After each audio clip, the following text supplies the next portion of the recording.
Iran declared it had seized an Iraqi oil tanker in the Persian Gulf for allegedly smuggling fuel. It is the third incident in 2 weeks amid rising tensions with Iran. Fox News' Ellison Barber joins us now from Jerusalem. Ellison. The U.S. sanctioned Iran's foreign minister Mohammad Javad Zarif last week. Iran slammed the sanctions as ridiculous and illegal. Zarif said they had no effect because he says he has no property or interest outside of Iran. The U.S. disagreed. Zarif is doubling down on his criticisms of the sanctions against him and his country. All of this as Iran claims they've seized another tanker in the Persian Gulf. According to Iran's semi-official news agency, the Iranian Revolutionary Guard seized a foreign tanker and detained 7 crew members on Wednesday.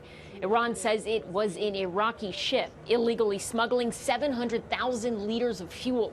A spokesperson with Iraq's state company of naval transport says the tanker is not owned by the state company and claims it is not affiliated with the Iraqi government. He says this was a private tanker. There's been a lot of tension in the Persian Gulf of late, and because of it, the U.S. has pushed for an international maritime security initiative focused on protecting commercial transit in the Gulf. The United Kingdom announced today they will join the U.S. Navy in those efforts. Germany already said it would not join a U.S.-led mission in the Persian Gulf, in part because they believe the U.S.'s policy of maximum pressure is a bad one. Australia said this weekend they are giving serious consideration to joining the U.S.-led mission. Liz? Ellison Barber, thank you so much for his expertise. Joining me now is Fox News senior strategic analyst and retired 4-star general. He's Jack Keane. Good to see you, General. What next steps do you see happening from this?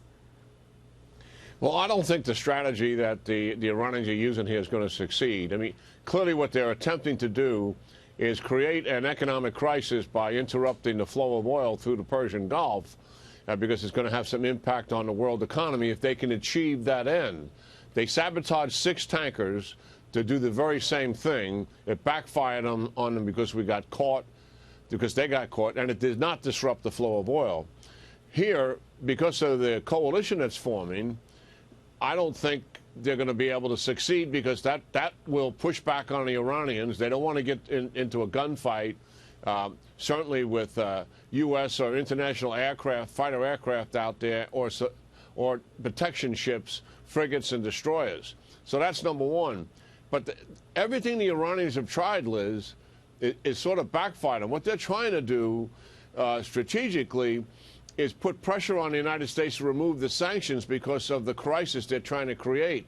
And they want to isolate the United States. Well, what's happened is they're more isolated politically, diplomatically, and economically. Even when they tried to blackmail the Europeans by increasing uranium enrichment, the Europeans didn't go along with the blackmail and provide them economic assistance. They rejected it.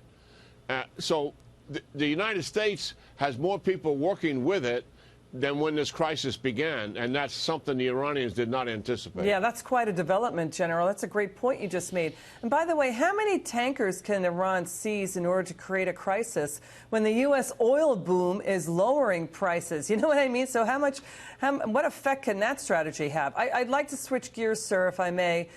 This story is an important one. Chinese state hackers now suspected of trying to hack into 3 electric utilities in the U.S. Now, we don't know the names or locations. This is an accusation. We don't know where these utilities are, but cyber pros at Proof Point say evidence does point to China. They were trying to do a hijack of these utilities, command and control communications of these utilities. Sir, what's your reaction to that? Well, the Chinese are prolific, certainly, in their penetration of U.S. capabilities, critical infrastructure, finance, banking, transportation systems, and their utilities. Russia does some of this as well, Iran to a lesser degree, and North Korea to a lesser degree.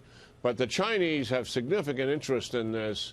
A lot of this is exploration and probing, because if we got into a conflict with China, they would conduct massive cyber attack on United States infrastructure, banking, finance, transportation, utilities, to try to shut us down as much as possible to impede our ability to conduct a conflict against them. So a lot of this is with that in mind.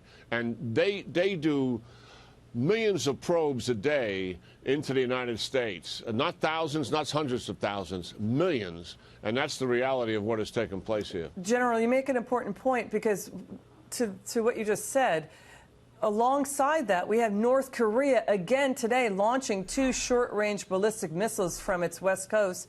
U.S. officials tell Fox News this story. Now, this is the 4th missile test in about 2 weeks, General. What's your reaction to that story?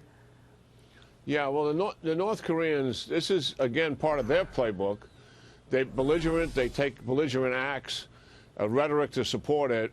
And they want that as leverage prior to going into the negotiations because they believe it will help them in terms of the goals they're trying to achieve.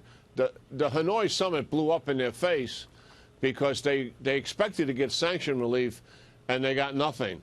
And everything that they have been doing since is reaction to that abject failure.